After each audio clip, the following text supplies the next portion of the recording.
Imagine a material lighter than plastic, but 10 times stronger than steel. It's the stuff they use to make National Aeronautics and Space Administration rockets, high-performance race cars, and armor for fighter jets. But you know what the paradox is? This super material is almost impossible to recycle. Its production is mind-blowing. Scorching furnaces, molecular transformations, nanotubes, cold plasma. But what happens when these parts wear out or break? The world got hooked on carbon fiber, and now it doesn't quite know what to do with it. In this video, the whole truth about the strongest material of our time. Don't touch that dial. It's about to get even stronger. The production process for carbon fiber starts with getting the raw material, polymers, most often polyacrylonitrile. This polymer consists of long chains of molecules that undergo special processing to give them the necessary properties for later transformation into fiber. The first step is extrusion. The polymer is melted and forced through tiny holes, forming fibers about 3/millionths of an inch in diameter.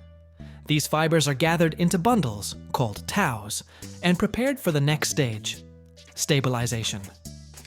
Stabilization is a chemical process where the fibers are heated in the presence of oxygen at temperatures ranging from 400 degrees Fahrenheit to 600 degrees Fahrenheit. As a result, the polymer molecules change their structure, becoming more heat-resistant and ready for carbonization.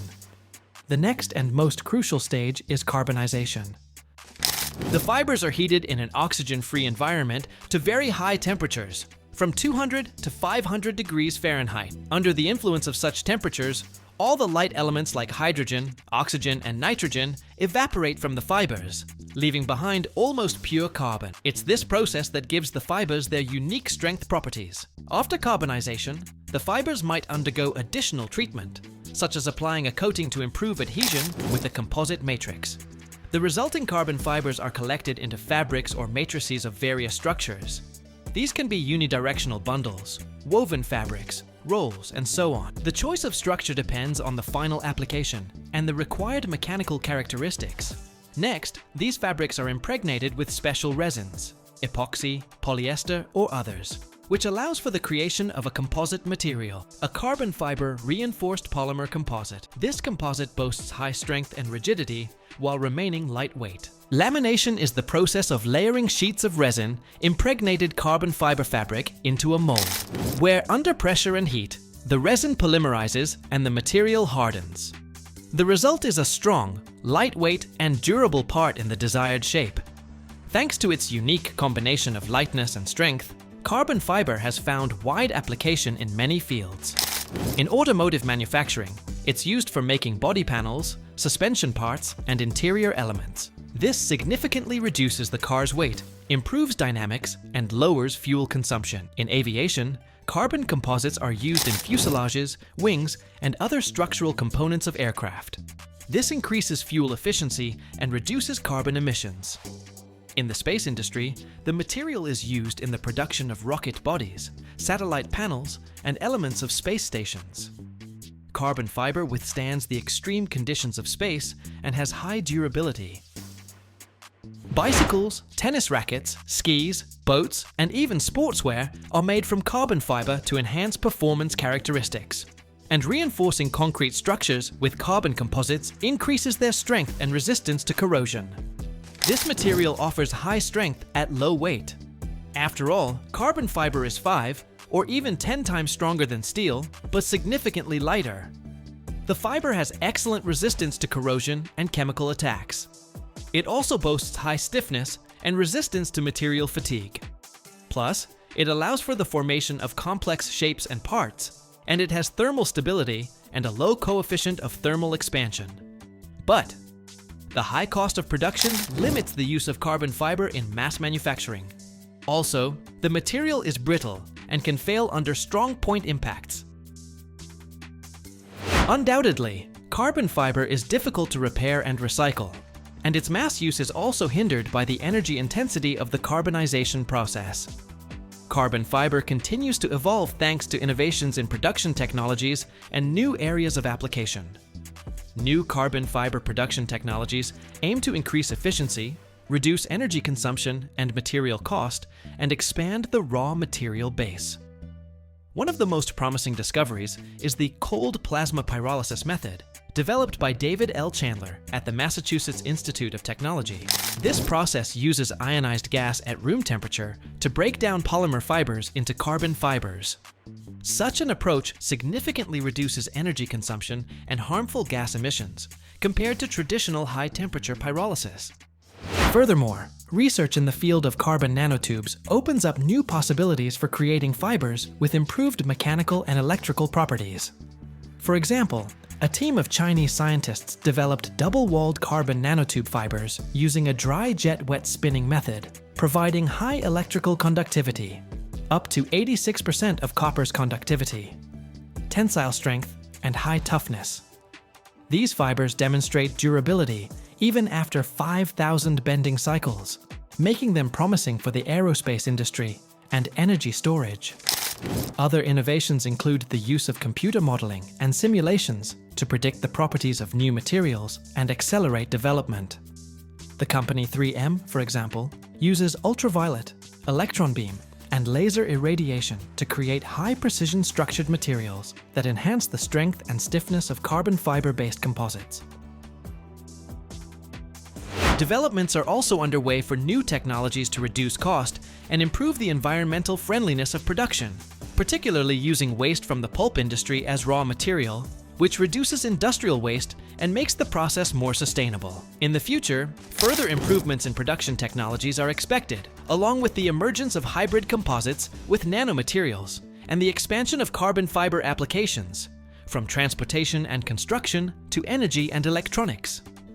Recycling carbon fiber is currently a complex and important process, as this material is widely used in high-tech industries, but its waste is difficult to process due to the complex structure of composites.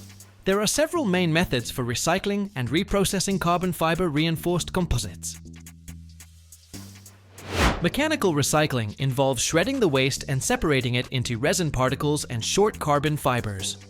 The short fibers are used as filler in construction or for manufacturing plastics. This method is simple and environmentally friendly, but it damages the fibers, reducing their strength. There's also high-temperature pyrolysis. Waste is heated to 200,000 degrees Fahrenheit in an inert atmosphere. The resin decomposes into pyrolysis products, and the fibers are recovered.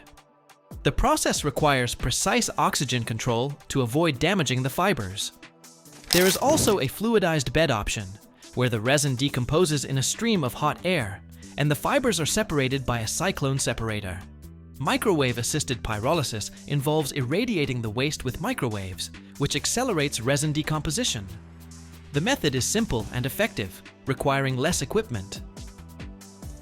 Chemical recycling, or solvolysis, involves dissolving the resin in special solvents, such as nitric acid with alcohol or supercritical fluids, allowing the fibers to be separated without damage.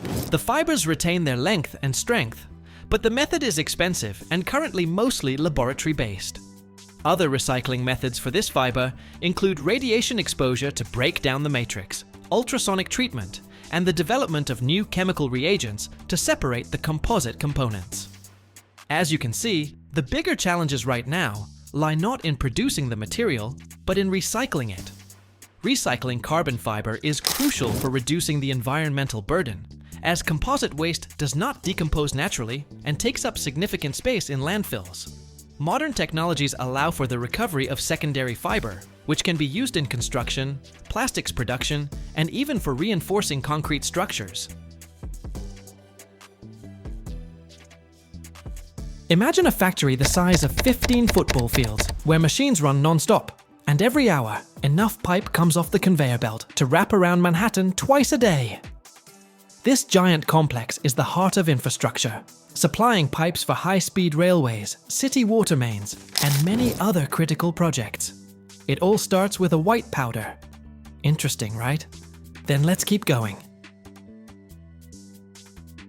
It all begins with the raw material, polyvinyl chloride resin, or PVC resin, delivered to the factory by the truckload, literally tons of it. Every day, the plant consumes over 500 tons of this white powder. But this is just the base. Stabilizers, lubricants, colorants, and other special additives are added to give the future pipes strength, flexibility, and resistance to external factors. All components are precisely weighed and thoroughly mixed in high-speed mixers. This is crucial because even the slightest error in dosage can affect the quality of the final product. Thanks to modern automation systems, each batch of mixture comes out identical down to the last gram, like a favorite recipe repeated with meticulous precision. Interestingly, the factory's silos can hold over 2,000 tons of raw material. That's roughly equivalent to 800 truckloads of sand. Such a reserve allows production to run continuously, ensuring stability and high productivity. So, this first stage is the foundation upon which all the subsequent quality and durability of the plastic pipes are built. The finished mixture is fed into huge twin-screw extruders, machines the length of a school bus.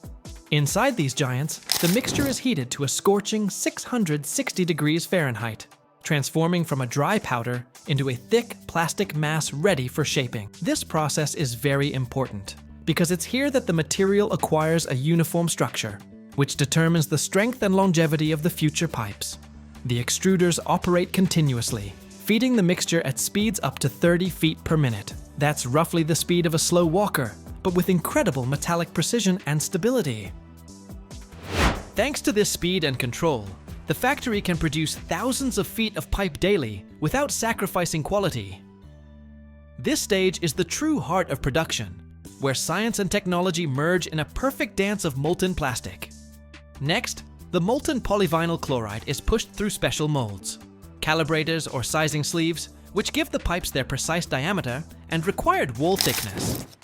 These huge molds can create pipes with diameters up to 4 feet, ranging from small water pipes to true giants for sewer systems. Each pipe comes out perfect in size and shape. The length of the finished pipes can reach up to 40 feet, which is about the length of a double-decker bus. As soon as the molten polyvinyl chloride passes through the calibrator and takes the shape of a pipe, the next critically important stage begins: cooling. This stage takes place in long baths filled with cold water, where the pipe's temperature rapidly drops from approximately 660 degrees Fahrenheit down to room temperature, about 68 degrees Fahrenheit. If the pipe cools too quickly, it might deform or lose strength. If cooling is too slow, production will slow down, and quality might suffer due to uneven solidification of the material.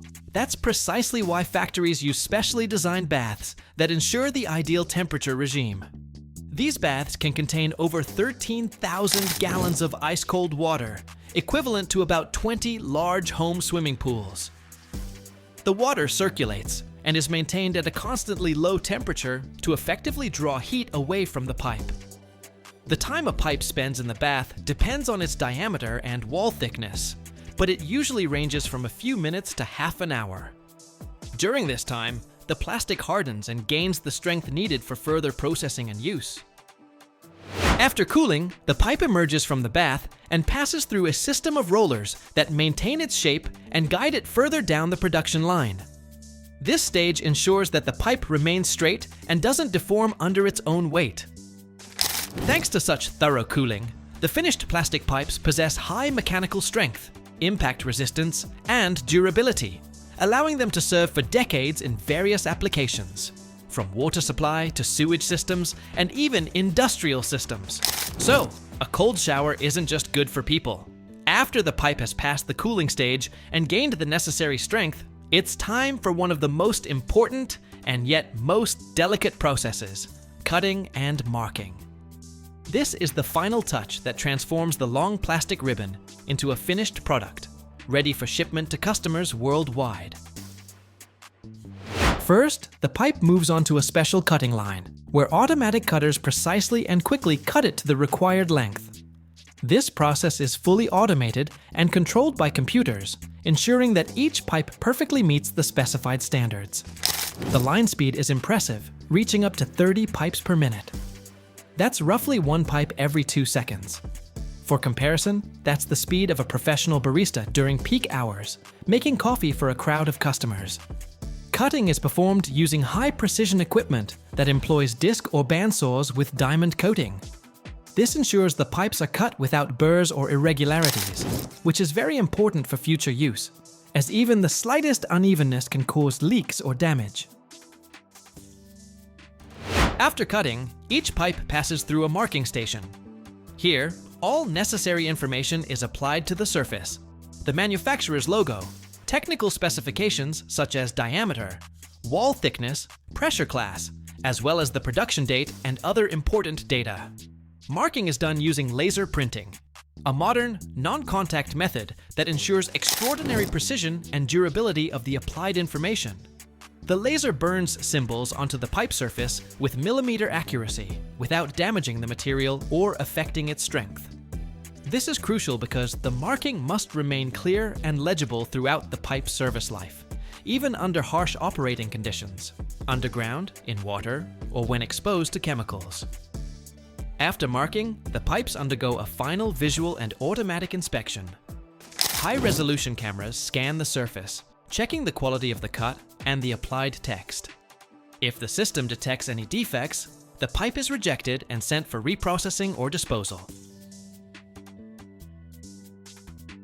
After passing all stages of cutting, marking, and inspection, the pipes are carefully stacked onto pallets or special carts.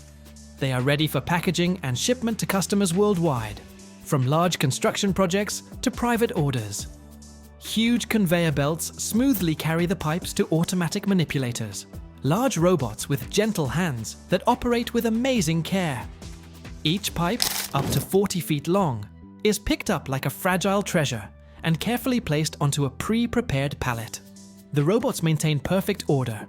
Pipes are stacked one on top of the other, forming strong, even layers. Each layer is aligned with inch precision to prevent shifting and ensure stability during transport. Meanwhile, operators monitor the process, carefully ensuring that no pipe is damaged or displaced. Once the pallet is filled, it's wrapped with strong strapping or film, protecting the pipes from dust, moisture, and mechanical damage. Then, the pallets are carefully moved using forklifts to warehouse areas, where they await shipment. Polyvinyl chloride was first synthesized back in 1835 in Germany, but its widespread use in pipe manufacturing only began in the 1930s, when a German company developed an effective technology for producing the material. In the United States, these pipes gained popularity due to their lightness and durability. Interestingly, the colors of the pipes are not random.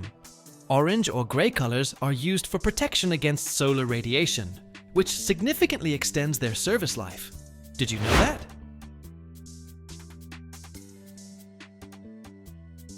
Every year, the world produces over 10,000 tons of titanium discs, the material used to create the hearts of airplanes, implants for surgeries, and even parts for spacecraft. A single disc can weigh more than a smart car, but it fears neither temperatures of 1,800 degrees Fahrenheit nor the vacuum of space. How does a gleaming superdisc, capable of withstanding thousands of revolutions per minute, emerge from a gray, spongy mass? What do aviation, medicine, and the titanium hell of furnaces have in common? This isn't just manufacturing. It's a show of strength, precision, and engineering magic. Let's dive into a world where metal takes on its perfect form. Titanium discs are blanks shaped like thick discs made from titanium or its alloys. They serve as the starting material for parts in highly critical fields: aviation, medicine, space, energy, and automotive manufacturing. Titanium is a true superhero among metals. It's lightweight yet extremely strong, withstands insane temperatures, resists corrosion, and doesn't react with the human body. That's why it's used for everything, from aircraft components to implants. But pure titanium is a bit finicky. It's difficult to machine and can be brittle under certain conditions. Therefore, it's often mixed with other elements, creating alloys. The most popular alloy consists of titanium with 6% aluminum and 4% vanadium. It's strong, wear-resistant, and easier to form. Aluminum adds lightness and heat resistance, while vanadium adds flexibility. For medical devices, pure titanium or alloys without toxic elements are used. Depending on the task, titanium can be harder, more ductile, or more resistant to extreme conditions. That's why manufacturers choose not just titanium, but the specific alloy that perfectly meets the particular challenge. Titanium for discs comes from titanium sponge, the primary raw material extracted from ores, mainly ilmenite and rutile. The largest deposits of these ores are found in Australia, South Africa, China, Kazakhstan, and Canada. But the sponge itself is produced where complex manufacturing facilities exist because the process of converting ore into metal is very energy intensive. It all begins with a dirty grey, pumice-like substance, titanium sponge. It arrives at the plant in large containers and bears almost no resemblance to the future aerodynamic part. But this is where the journey starts, ending with the gleam of a perfectly polished disc capable of withstanding thousands of revolutions per minute. First, it's checked for impurities and moisture. Acids or solutions that react with impurities are used, removing them from the titanium surface. This process might involve treating the raw material in special baths. Titanium parts might also undergo abrasive treatment, such as grinding or sandblasting, to remove surface contaminants. After cleaning, the titanium raw material undergoes heat treatment to improve its structure. The raw material is heated to a specific temperature, usually between 1,300 and 1,600 degrees Fahrenheit, and held there for a defined period. This helps reduce internal stresses that might have occurred during previous processing stages. If necessary, the raw material can be heated to higher temperatures to achieve homogeneity in the alloy structure. This ensures an even distribution of elements within the material, enhancing its strength. After heat treatment, the titanium undergoes a fascinating rapid cooling stage, which is quite a spectacle. When the metal is removed from the furnace, it glows with bright shades of red and orange, reflecting the high temperature it was heated to. Cooling can be done in several ways, by quenching in water or by air cooling. When submerged in water, you can observe the hot titanium creating foam and bubbles as it rapidly contacts the liquid, emitting a characteristic crackling sound. This is visually impressive, as the boiling water witnesses an incredible transformation, from a potentially malleable state to a strong metal. Alternatively, air cooling is calmer but no less captivating. The metal gradually loses heat, changing its color and texture. This process, although less dramatic, demonstrates the smoothness and elegance of titanium's transition to its final form. Then, the material is loaded into special crushers or hammer mills. The main purpose of crushing is to reduce the particle size of the titanium, facilitating further processing and ensuring material uniformity. The crushed particles can be used in various processes, such as producing powder alloys or forming new parts. After crushing, the resulting particles may be washed to remove residual debris or impurities. They are then dried in preparation for further processing. To manufacture the titanium discs themselves, the blanks are heated to high temperatures, typically up to 1,500 or even 1,800 degrees Fahrenheit. This is done to make the titanium softer and easier to work with. The heated blank is placed in a press or hammer. Impact action or pressure shapes the blank into the desired disc form. During this process, the titanium undergoes significant deformation, leading to changes in its structure. For casting, however, special molds are made, usually from steel or cast iron. The molds must be very precise to ensure the correct geometry of the disc. The titanium is heated until it turns into a liquid. This is usually done in vacuum furnaces to prevent oxidation. The liquid titanium is poured into the prepared mold. After cooling, it solidifies, taking the shape of the disc. Casting allows for the production of discs with complex shapes that are difficult to achieve by forging. Now it's time for machining. Before machining, the discs are cleaned of dirt and residues. For this, they are immersed in a special bath with a solution that removes slag and grime. The water foams up, and the disc becomes clean. Next, the discs are secured on lathes for stability during machining. A lathe is used to remove material from the edges of the disc, achieving the required diameter. Thin metal shavings curl away from the cutting tool like a slender snake. The contours and profiles of the disc are formed according to technical specifications. If grooves or holes are needed, a milling machine is used. Then, the discs are processed by grinding machines to achieve the smoothest possible surface. This is important for reducing friction. Finally, they are polished to obtain a shiny surface, which also enhances their aesthetic qualities. Polishing can further protect the disc from corrosion. After polishing, the surface becomes smooth, reducing the likelihood of dirt and moisture accumulation. Fewer imperfections and cracks mean fewer chances for corrosion.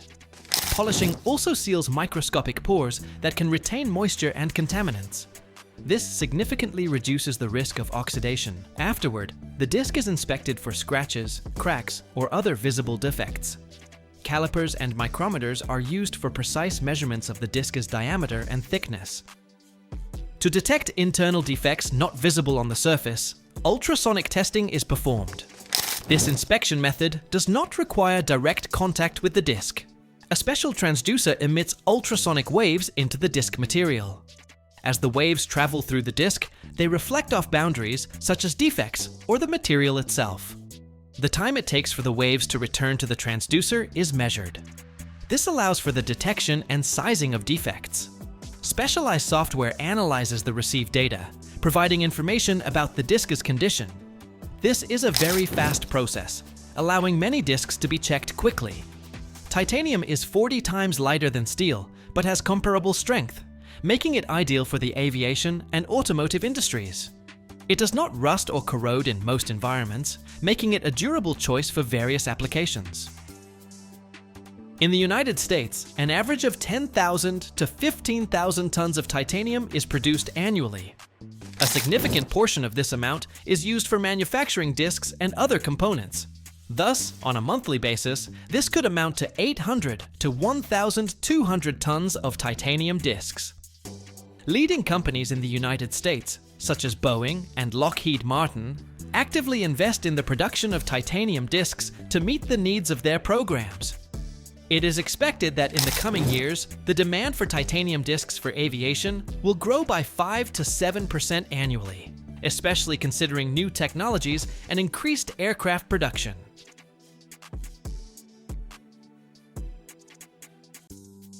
Attention! Today we have a very special mission to rescue Private Meat Grinder.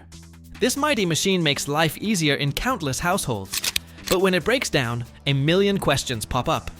What do you do with all that metal, plastic, and electronics? Imagine this: nearly 90% of modern meat grinders are made of metal and plastic, which means most of their parts can actually be recycled or reused. There you are, staring down the machine that used to hum happily while turning enemies, meat, into ground perfection. Now you are desperately flipping through the manual, trying to revive what is basically a lifeless pile of parts. Unplug that meat grinder and listen up. You will never know how much you need an electric meat grinder until it breaks and leaves you without one of the most useful kitchen tools. When that day comes, you only have two choices: spend a fortune on a new one, or figure out how to recycle the old one and squeeze some value out of it. Did Baron Karl Drais ever imagine his invention would cause such issues down the line? In the 19th century, he invented a hand-cranked meat grinding machine.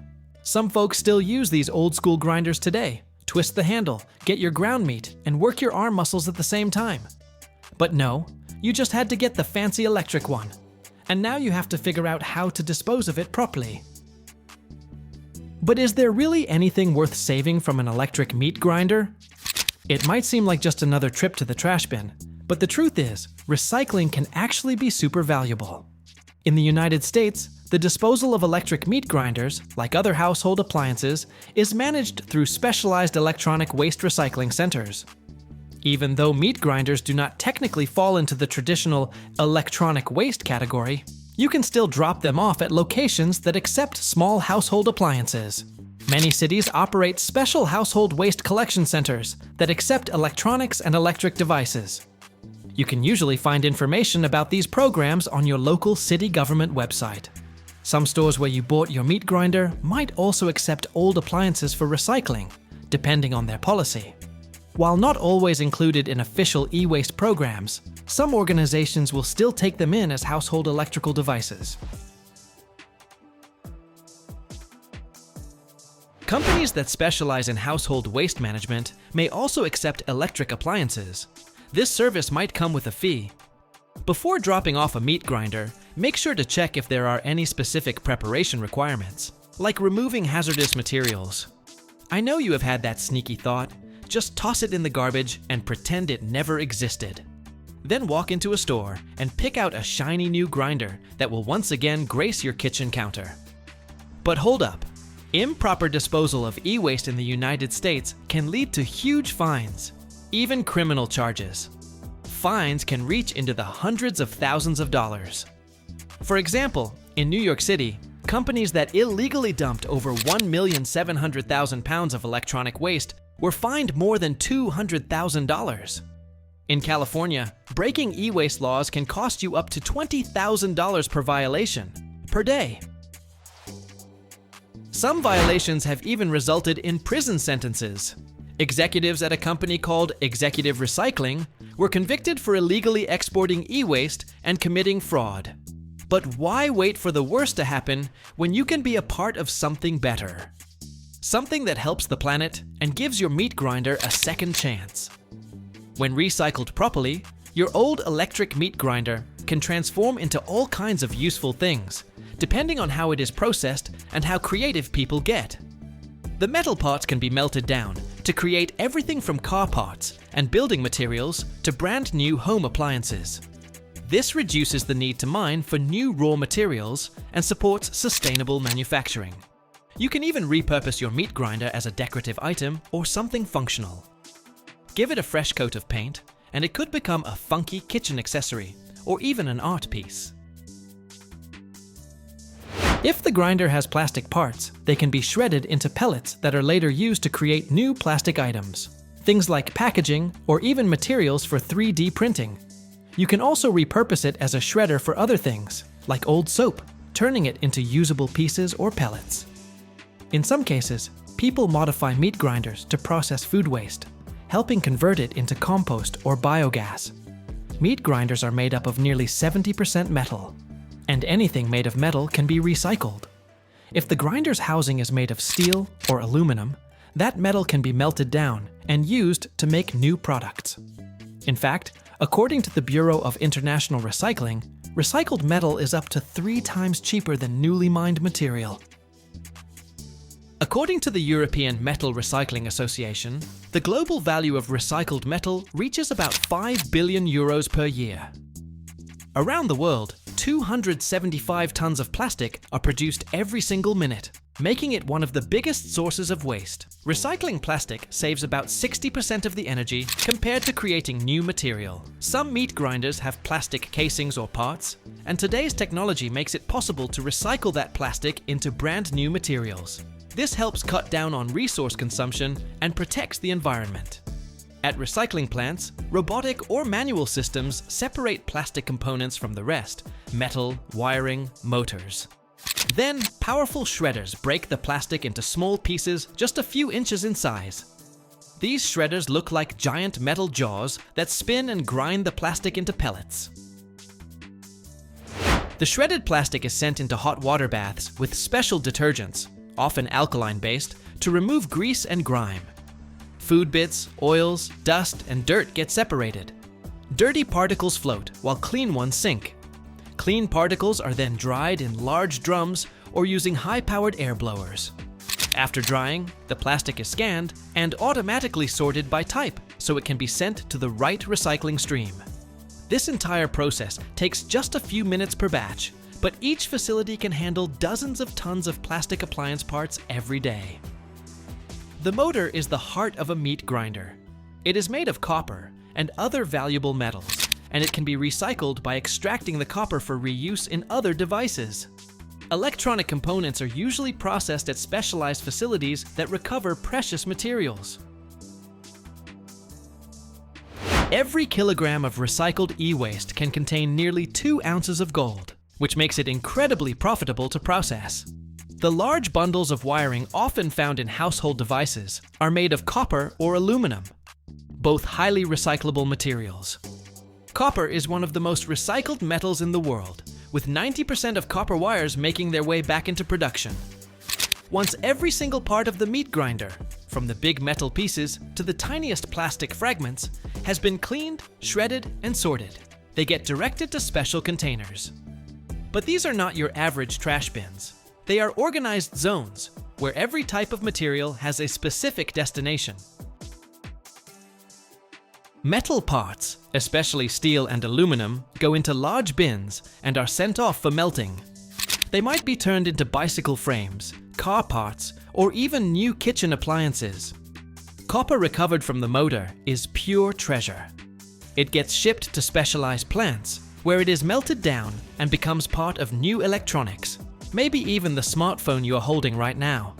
Plastic is ready for a new life too, as storage bins, furniture components, or even park benches. Hazardous elements, like leftover grease, paint, or circuit boards with heavy metals, are not dumped into common containers. They are sealed in special packaging and sent to facilities designed to neutralize or dispose of them safely, so they do not harm the environment. And just like that, once all the parts are sorted, your old meat grinder begins its journey into a new life. The dust settles. Machines hum. On the horizon, a new device appears, maybe built from your grinder's very parts. One day, you might pull up to the park in your car with shiny wheels, sit on a plastic bench, grab your smartphone to snap a photo of a new playground and a blooming tree, and realize part of your old meat grinder lives on in everything around you. It was all worth it. Every bit of effort and time you spent recycling that old appliance paid off. And the best part, you can keep doing it. The cycle is complete. Your meat grinder did more good than some people ever will.